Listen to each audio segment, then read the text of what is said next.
నమస్తే, welcome to Disha TV. Kerala assembly ఎన్నికల వేళ రాజకీయ వాతావరణం మునుపెన్నడూ లేనంతగా వేడెక్కినట్టు కనిపిస్తూ ఉంది. సాధారణంగా కేరళలో లెఫ్ట్ డెమోక్రటిక్ ఫ్రంట్ ఎల్డీఎఫ్ మరియు యునైటెడ్ డెమోక్రటిక్ ఫ్రంట్ యూడీఎఫ్ మధ్య ప్రధాన పోటీ ఉంటుంది. కానీ ఈసారి అనుకోకుండా కాంగ్రెస్ కూడా లైన్లోకి వచ్చేసింది. ఎందుకంటే కాంగ్రెస్ ఇక్కడ నుంచి కూడా రేవంత్ రెడ్డిని పంపించడం, రేవంత్ రెడ్డి కూడా అక్కడ వెళ్ళిన తర్వాత కూడా సీన్ ఒక్కసారిగా మారిపోయింది. ఎందుకంటే తను కేరళ గడ్డపై అడుగుపెట్టి అక్కడ వెళ్ళినప్పటి నుంచి కూడా తనదైన శైలిలో తన దూకుడిని ప్రదర్శించి అక్కడ ఉన్నటువంటి స్థానిక అంశాలకే పరిమితం కాకుండా జాతీయ రాజకీయాలను కూడా కేరళతో పాటు కలిపి ఆయన విమర్శించడం జరిగింది. అయితే ఇప్పుడు ఆ ప్రాసెస్ అంతా కూడా చాలా మందికి ఒక ఆశ్చర్యంలా కనిపిస్తుంది. ఎందుకంటే ముఖ్యంగా అక్కడ అధికారంలో ఉన్న కమ్యూనిస్ట్ ప్రభుత్వంపై ఆయన చేసినటువంటి వ్యాఖ్యలు ఏవైతే ఉన్నాయో ఒక్కసారిగా దుమారం రేపినటువంటి పరిస్థితి చేసింది. ఎందుకంటే ఒక ముఖ్యమంత్రి మరో రాష్ట్రానికి వెళ్ళి అక్కడ ప్రభుత్వాన్ని చీకటి యుగం అని అనడం కూడా చాలా తప్పు పడుతున్నారు చాలా మంది. దీని వెనుక కూడా ఒక రాజకీయ వ్యూహం ఉంది అంటూ కూడా చాలా మంది చెప్తున్నటువంటి పరిస్థితి. అయితే కేరళ ప్రజల నాడిని రేవంత్ రెడ్డి సరిగ్గా పట్టుకున్నారా?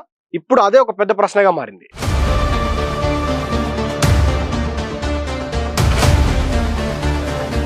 రేవంత్ రెడ్డి విమర్శల పర్వం ఏదైతే ఉందో, మోడీ బ్రదర్స్ అనేది కూడా ఆ వ్యాఖ్యలు ఏవైతే అన్నారో అసలు వాటి వెనుక అంతరార్థం ఏంటంటే, రేవంత్ రెడ్డి కేరళ పర్యటనలో చేసినటువంటి అతిపెద్ద ఆరోపణ ఏదైతే పినరయ్ విజయన్ మరియు నరేంద్ర మోడీల మధ్య ఉన్న సంబంధం గురించి ఆయన మాట్లాడడం జరిగింది. వాళ్ళిద్దరి గురించి వాళ్ళు మోడీ బ్రదర్స్ అని పిలుస్తూ కూడా కేరళలో సిపిఎం మరియు కేంద్రంలోని బీజేపీ మధ్య లోపాయికారి ఒప్పందం ఉందని కూడా ఆయన ఆరోపించడం జరిగింది. కేరళలో అవినీతి రాజ్యం వెళ్తుందని, పరిపాలన పూర్తిగా విఫలమైందని ఆయన ప్రజల ముందు ఎండగట్టారు. తెలంగాణలో తాము అమలు చేస్తున్న సంక్షేమ పథకాలను ఉదాహరణగా చూపిస్తూ కేరళలో అలాంటి అభివృద్ధి లేదని విమర్శించారు. విజయన్ ప్రభుత్వం కేవలం అబద్ధపు ప్రచారాలతో కాలం గడుపుతుందని, ప్రజలు మార్పు కోరుకుంటున్నారని ఆయన గట్టిగా వాదించారు. రేవంత్ చేసిన ఈ చీకటి యుగం వ్యాఖ్యలు కేరళలోని అధికార పార్టీ నాయకులను తీవ్ర ఆగ్రహాన్ని తెప్పించాయి. అయితే ఎవరైతే రేవంత్ రెడ్డి కౌంటర్ చేసిన తర్వాత కూడా అక్కడ పినరయ్ విజయన్ ఏం ఊరుకోలేదు. తాను కూడా స్ట్రాంగ్ కౌంటర్ ఏదైతే అంకెలతో సహా కూడా ఆయన ఇవ్వడం జరిగింది. అయితే రేవంత్ రెడ్డి చేసినటువంటి విమర్శలపై పినరయ్ విజయన్ ఎవరైతే ఉన్నారో అక్కడ ఉన్నటువంటి ప్రస్తుత సీఎం ఆయన కూడా ఘాటుగా సమాధానం ఇచ్చినటువంటి పరిస్థితి కనిపిస్తూ ఉంది. ఎందుకంటే ఆయన అంకెలతో సహా కూడా ఆయన చెప్పడం జరిగింది. ఆయన ఎవరైతే రేవంత్ రెడ్డి వ్యాఖ్యలను అజ్ఞానంతో చేసినవని కూడా విజయన్ కొట్టిపారేశారు. తెలంగాణలోని బుల్డోజర్ పాలిటిక్స్ను ఎత్తి చూపారు. తెలంగాణలో పేదల ఇల్లును కూలుస్తున్నటువంటి మీరు కేరళకు వచ్చి అభివృద్ధి గురించి పాఠాలు చెబుతారా అంటూ కూడా సూటిగా ప్రశ్నించారు.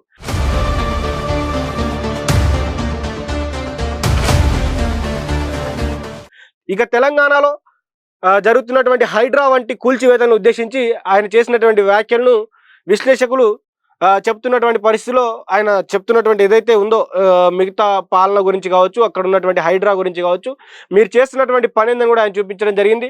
అంతేకాకుండా నీతి ఆయోగ్ సుస్థిర అభివృద్ధి సూచిని ప్రస్తావిస్తూ దేశంలోనే అత్యంత తక్కువ అవినీతి గల రాష్ట్రంగా కేరళ నెంబర్ 1 స్థానంలో ఉంటే తెలంగాణ 6వ స్థానంలో ఉందని కూడా గుర్తు చేశారు. కేరళలో పేదరికం కేవలం 0.55% అంటే 55 అంటే ఒక 0.55% అంటే 0.5% మాత్రమే ఉందని, ఇది దేశంలోనే అత్యల్పమని కూడా ఆయన చెప్పినటువంటి పరిస్థితి కనిపిస్తూ ఉంది. అంటే అంకెలతోటి నిరూపించే ప్రయత్నం చేశారు ఆయన. సొంత రాష్ట్రంలో ఉద్యోగులకు జీతాలు పెన్షన్లు కూడా సక్రమంగా ఇవ్వలేని వారు మాకు పాఠాలు చెప్పనక్కర్లేదని కూడా విజయన్ గట్టిగానే రేవంత్ రెడ్డి కౌంటర్ ఇచ్చానని చెప్పింది. అయితే ఇది ఇలాగుంటే వీళ్ళిద్దరి మధ్యలో మాటల పోరు ఒక విధంగా ఉంటే, అక్కడ ఉన్నటువంటి సర్వే రిపోర్ట్లు ఏం చెప్తున్నారో ఒకసారి తెలుసుకునే ప్రయత్నం చేద్దాం. ఇద్దరు ముఖ్యమంత్రుల మధ్యలో మాటల యుద్ధం మొదలైంది. ఒకరిపైన ఒకరు మాటలతో దాడి చేసుకుంటున్నారు. కానీ క్షేత్రస్థాయిలో అసలు ప్రజలు ఎటువైపు ఉన్నారనేది కూడా ఏదైతే లోక్ పోల్ సర్వే అని కూడా ఒక సర్వే బయటికి రావడం జరిగింది. మార్చి 16 నుండి 31 వరకు సేకరించినటువంటి ఈ శాంపిల్స్ ప్రకారం కేరళలో ఈసారి అధికార మార్పిడికి అవకాశం ఎక్కువ ఉందని కూడా సర్వే చెప్తుంది. యూడీఎఫ్ ఏదైతే కాంగ్రెస్ కూటమి ఏదైతే ఉందో 42 నుంచి 44% ఓట్లతో 77 నుంచి 81 స్థానాలు గెలుచుకుని అధికారం చేపట్టే అవకాశం ఉందని కూడా చెప్తా ఉన్నారు. అదేవిధంగా ఎల్డీఎఫ్ లెఫ్ట్ కూటమి అంటారు, లెఫ్ట్ పార్టీలు అన్ని కలిసి ఒక కూటమిగా, అది 39 నుంచి 40% ఓట్లతో 58 నుంచి 62 స్థానాలకు పరిమితం కావచ్చని సర్వే అంచనా వేసింది. ఇంకోటి ఎన్డీఏ బీజేపీ కూటమి కేవలం 14 నుంచి 16 ఓట్ల ఓట్ షేర్ని తీసుకొని 1 లేదా 2 స్థానాలకు పరిమితం కానుందని కూడా ఈ సర్వే చెప్పడం జరిగింది. అయితే ఈ సర్వే ఫలితాలను చూస్తుంటే రేవంత్ రెడ్డి చేస్తున్న విమర్శలు ప్రజల్లోకి బాగా వెళ్ళినాయని కూడా కాంగ్రెస్ పార్టీ వాళ్ళు క్లెయిమ్ చేసుకుంటా ఉన్నారు. ముఖ్యంగా యువత మరియు మధ్యతరగతి ప్రజలు మార్పు కోరుకుంటున్నట్లు కూడా వాళ్ళ పార్టీ వర్గాలు చెప్తా ఉన్నాయి. ఈ సర్వే వచ్చింది అందుకే అని కూడా వాళ్ళు చెప్తా ఉన్నారు. అయితే ఒక్కసారి మనం కేరళ రాజకీయాల గురించి మాట్లాడుకుంటే, కేరళలో ఈ నెల 9న 9వ తేదీన జరగనున్న పోలింగ్ కేవలం ఆ రాష్ట్రానికే పరిమితం కాకుండా దేశవ్యాప్తంగా కాంగ్రెస్ మరియు కమ్యూనిస్ట్ పార్టీల భవిష్యత్తును నిర్ణయించబోతోంది. రేవంత్ రెడ్డి అక్కడ ప్రచారం చేయడం వల్ల కాంగ్రెస్ కు ఏ మేరకు లాభం చేకూరిందని పక్కన పెడితే, విజయన్ చెప్పిన కేరళ మోడల్ అభివృద్ధిని ప్రజలు నమ్ముతారా, లేదా రేవంత్ రెడ్డి చెప్పిన తెలంగాణ మోడల్ మార్పు వైపు ప్రజలు మొగ్గు చూపుతారనేది కూడా మే 4న వెలువడే ఏదైతే ఫలితాల్లో కూడా తేలిపోయే అవకాశం ఉంది. కాబట్టి అప్పటి వరకు ఒకవేళ సర్వే అంచనాలే నిజమైతే, రేవంత్ రెడ్డి నిజంగా చేసినటువంటి వ్యాఖ్యలే నిజమైతే, అక్కడ ప్రజలు విజయాన్ని తప్పించి అక్కడికి ఉన్నటువంటి కాంగ్రెస్ కూటమిని మళ్ళీ తెరపైకి తీసుకొచ్చే అవకాశం ఉందని కూడా పార్టీ వర్గాలు చెప్తా ఉన్నాయి. అయితే మరి రేవంత్ చేసిన వ్యాఖ్యలు ఒకవేళ రివర్స్ అవుతాయని కూడా అక్కడ ఉన్నటువంటి కేరళ ప్రభుత్వంలో ఉన్నటువంటి నాయకులు కూడా చెప్తున్నటువంటి పరిస్థితి. ఏదేమైనా దేవభూమి కేరళలో ఏదైతే ఈసారి పొలిటికల్ హీట్ పీక్స్ కు చేరిందని చెప్పడంలో ఎలాంటి సందేహం లేదు నిజంగానే. ఎందుకంటే ఎప్పుడైతే రేవంత్ రెడ్డి అక్కడికి అడుగు పెట్టాడో అక్కడ ఉన్నటువంటి విజయన్ సంబంధించినటువంటి వాళ్ళు కూడా ఒక్కసారిగా రేవంత్ రెడ్డిపై విరుచుకుపడ్డారు.